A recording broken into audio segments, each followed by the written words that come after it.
This is your host, Chris Iacono, and you are listening to Season 5, Episode 5 of Atomic Rumpus. And remember, we have exclusive premium content. Don't forget, we have exclusive premium full-length episodes available on our Patreon page to members. Patreon.com/Atomic Rumpus. And now, on with the show.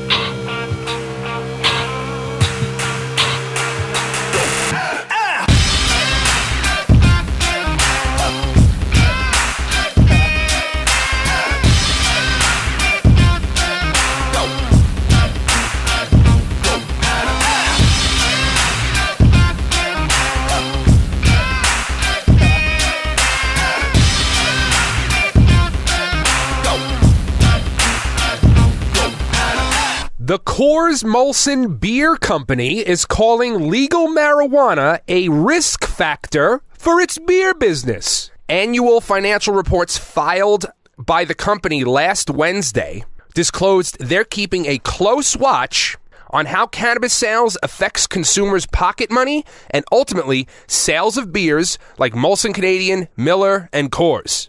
Here's what the beer giants had to say. Quote, "Although the ultimate impact is currently unknown, the emergence of legal cannabis in certain U.S. states and Canada may result in a shift of discretionary income away from our products or a change in consumer preferences away from beer. As a result, a shift in consumer preferences away from our products could result in material adverse effects on our business and financial results." So basically, Coors Beer is saying, hey, we feel threatened. You should feel threatened. Uh-oh, look out. So look, I've said this before, and I'll say it again. Legal cannabis has threats. It is threatening existing businesses. There are 3 industries out there that are putting up the biggest fight to legalize cannabis. Now, if you've listened to some of the older shows, you know what these are, and if you're new to the show, I'm going to reiterate them for you now. That way you can learn yourself how cronyism works. So, the 3 biggest groups that consistently fight against cannabis legalization are as follows. A, the beer companies and the liquor companies. People like to get crunked, and they're going to get crunked either on booze, beer, wine, or cannabis. And sometimes people will choose the cannabis over the beer or wine, and that's not good for the beer or wine people. Group number 2, the pharmaceutical companies. The pharmaceutical companies hate legal cannabis because they can't patent it, they can't own it, and you can actually medicate yourself. That is a major threat to pharmaceutical companies. And the number 3, the police unions. Now that may come as a bit of a shock, insert snarky, sarcastic tone, but believe it or not, police do not want you to smoke weed. Now I know. If we have any cops listening out there, number 1, fuck you. Number 2, fuck you. Police always say the same thing. Well, we don't write the laws, we just enforce them. Let me tell you right now, that is a bold-faced lie. Some of the largest lobbying efforts against legal cannabis have come from police unions. Police unions collect dues out of every paycheck, paid for by your tax dollars.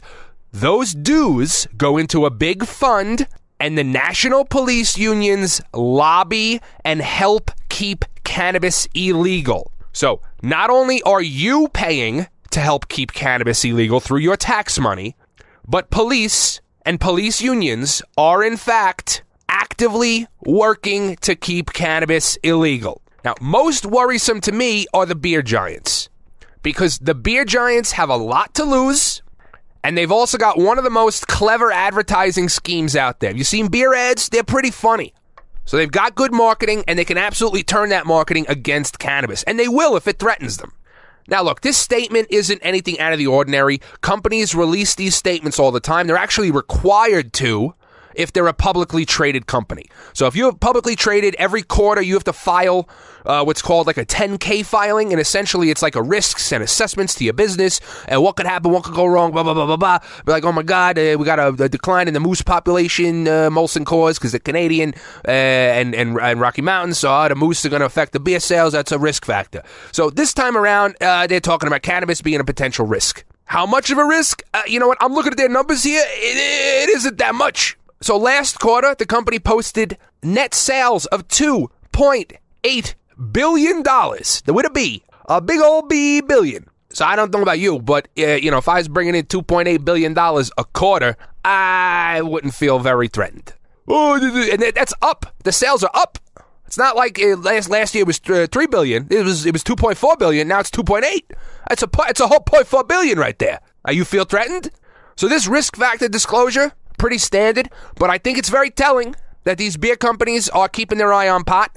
And you've also got to examine whether or not these companies are going to be funding lobbying efforts to keep cannabis illegal. That's the most important thing.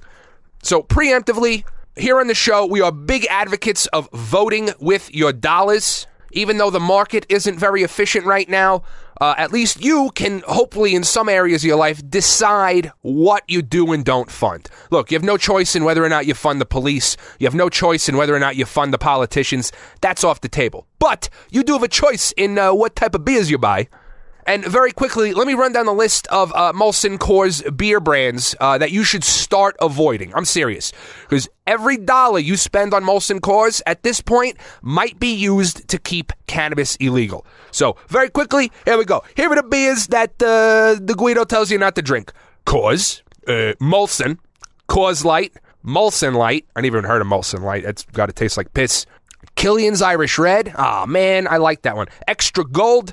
Oh, Blue Moon. Oh, my God. Blue Moon? Really? Blue Moon's on this list? Son of a bitch. Keystone. Ugh. Keystone Light. Ugh. Ugh. Keystone Ice. Ugh. Ugh. Ugh. And some odd brands that you may have not known were owned by Molson Coors. Zima Triple X, because Zima wasn't awful enough. They had to add 3 X's in the back of it. Pale Moon, Rising Moon, Honey Moon, Harvest Moon, Full Moon, Winterfest, Coors, Colorado Native. There you go. Okay? Avoid those beers. Buy a different beer. Buy a small craft brewery if they haven't been bought out by the big guys. And hopefully you'll fund a company that isn't actively working to prevent cannabis from being legalized. And as always, consume responsibly.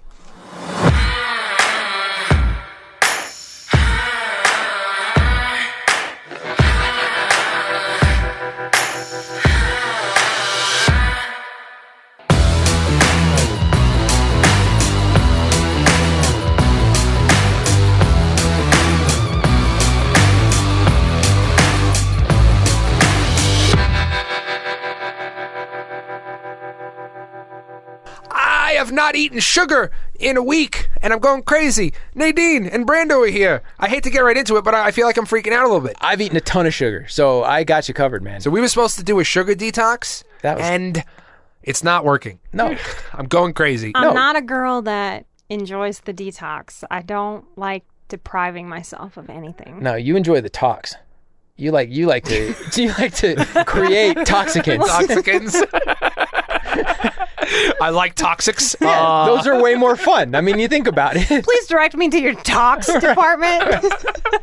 One tox, please. That's how you think about me? I think of myself as such a clean and green. I don't know. Sugar's a little different. I actually feel like crap when I eat too much sugar. And being a guy that smokes weed, I like to, you get the munchies and you're like, oh man, I'm going to eat 4 pieces of cake. Or I'm going to pound this whole thing of M&Ms right now, and you don't even realize, like Fiddle Faddle? Dude, oh no, I got a problem with Fiddle Faddle. I don't even want to give him a shout out. Fiddle Faddle is like, you get it at the Dollar General. You go to Dollar General, get a box of Fiddle Faddle. It's like Cracker Jacks. I've never heard of it. Oh man, fuck.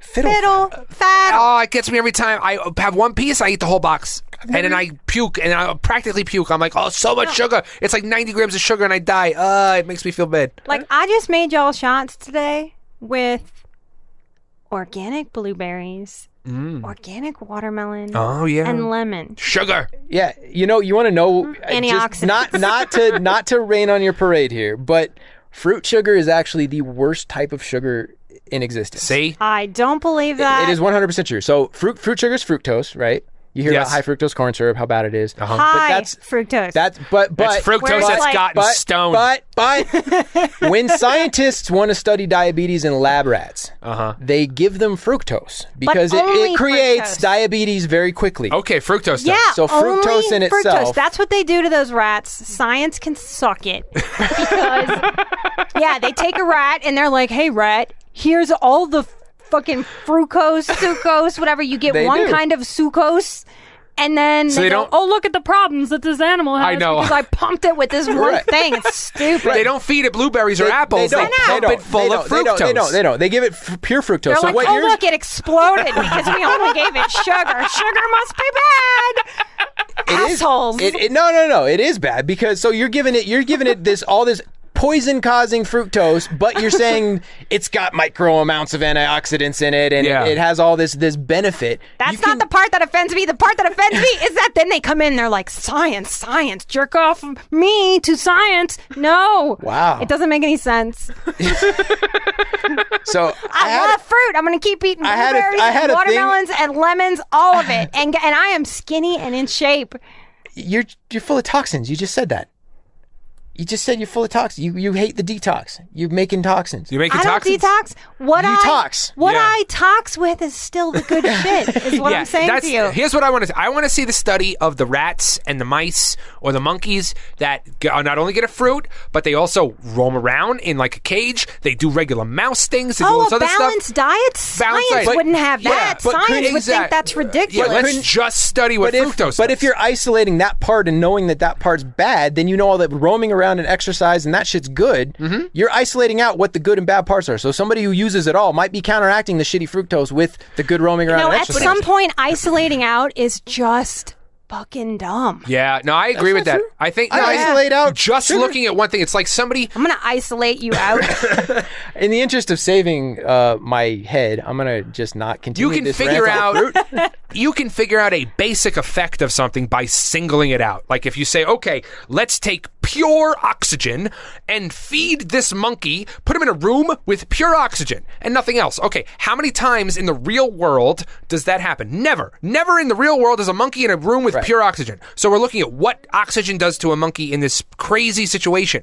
You can't gauge what it actually does. We can say, oh, oxygen will do this, or fructose will raise the blood sugar like this, and that's fine, but it's not a real world experiment as to how you and me are going to interact with it. It's not, but it's saying that of all the other things that you're intaking in your real world experience, the oxygen part has this effect. Maybe to a lesser degree.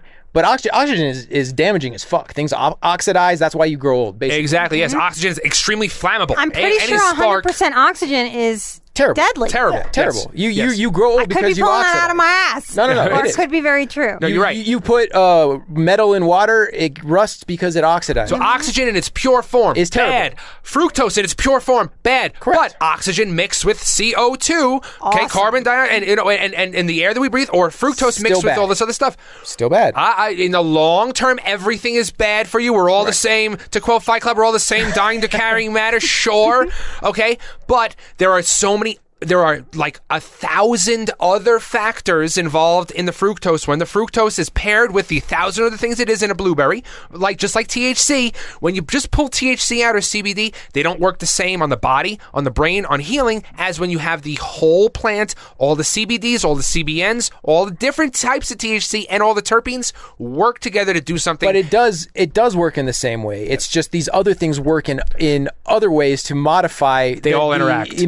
But that part of the entire compound doesn't change what that part does. No. It just changes but all these other things do. Absolutely, no. It might, because some chemicals do not metabolize unless other chemicals are present. Right, and fructose isn't that, though. But I am saying that it is invalid to isolate because we do not. There's limited information that you can take away from isolating because those conditions are never, ever even close to recreated outside of that lab. Therefore, the research is only valuable in a very limited way, and we have blown that up. That's the only way to figure out a cause and effect relationship. No, it's not. You cannot determine a correlation from a cause if you don't isolate if I hit you right now and you get a bruise, The hammer would be what do I have the to study? isolation factor. If I hit you, you get a like what? There's nothing to. The fact that I observe something is enough information to make smart human. Yeah, but you won't. There's no way. Yes. There's no way to absolutely determine what caused the bruise. Absolutely determine. We do not get to absolutely determine the so many things in life. between the hammer and my head? Was it the fact that my head is filled with blood? Was it your incredible muscular physique that created the bruise? You guys are actually getting deep. You're in agreement here. No, because here's what we're saying. What we're saying is that you can't compare fruit to sugar. That's not what I'm saying. No. Wait. Here's what we're saying. You can't compare fruit to sugar, but we can see what fructose by itself does because we see what happens to these rats. They all get diabetes and they die. So pure fructose does that. Period. End of story. Fructose does that. Exactly. Not just pure fructose. Fructose. Yes. Bad stuff. But that's what they're giving them. Right. They're not giving them blueberries. They're not giving them strawberries. They're giving them fruit sugar that is contained sugar. Within blueberries and strawberries. Yes, but they're just giving them the fruit sugar. If I gave you a glass of water that contained cyanide and you died, cyanide killed you. But you wouldn't know that unless you figured out what cyanide did by itself. No, it's different. It's like giving somebody the glass of water, or it's like the orange juice versus the vitamin C. Right. That's what we're talking about here. We're talking about, are you giving somebody a glass of orange juice and studying what orange juice does, or are you just pulling out vitamin C and just giving them vitamin C? Different effects. If you take enough vitamin C, it gives you the squirts. Honestly, true. It's true. But it would probably take you 9 glasses of orange juice to even get to that level of vitamin C. But you don't have to take that amount of vitamin C for it to be. You can take vitamin C on itself without imbibing all the fructose contained in the orange juice. So in that scenario, taking a moderate amount of vitamin C is superior to drinking that glass of orange juice because you're not getting all the fructose and the fruit sugar with the benefit of the vitamin C. No, what I am saying is that science does not account for the fact that when I bite into that beautiful apple, that I feel a sense of joy, my eye sees a sense of beauty, I connect with something that is natural, that is good for my body. Connect with the apple.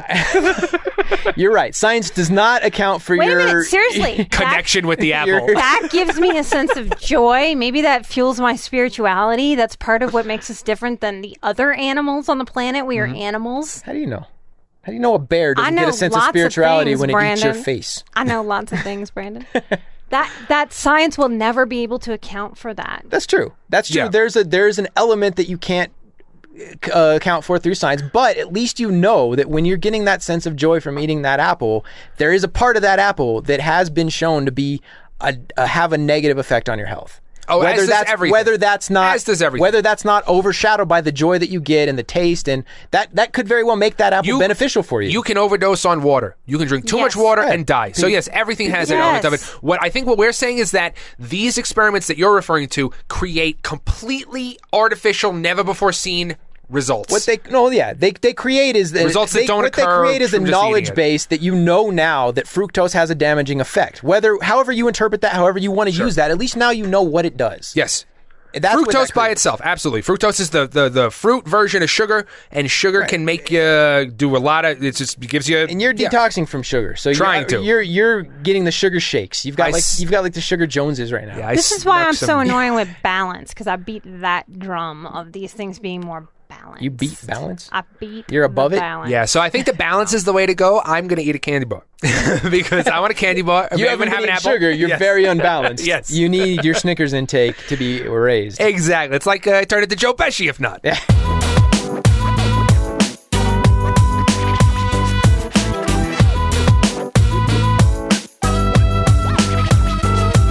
It's questionable answers on the show.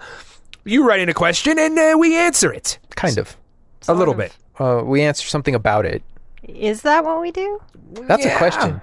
It is. That's a question right there. Should we answer that? I don't know. I don't have an answer. I don't have an answer either. I mean, does anyone answer really anything in a philosophical sense? A few people have found this helpful. No. Those that have written in. No, they really haven't. And this week. Lies. All lies. This week, Steven, I called him Steven. He wrote Steven. Oh, you can't call him Steve. Steven writes in. With a V? Oh, is it a V or a PH? PH.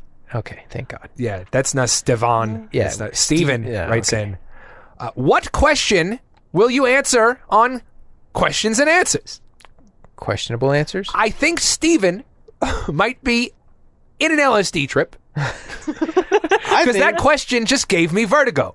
I think he's the most sane person we've ever had a question from, because that's the best, easiest question we could ever answer. It's almost too meta for me to take seriously. Oh, it's just meta enough for me to take seriously. So his question is, what is the question?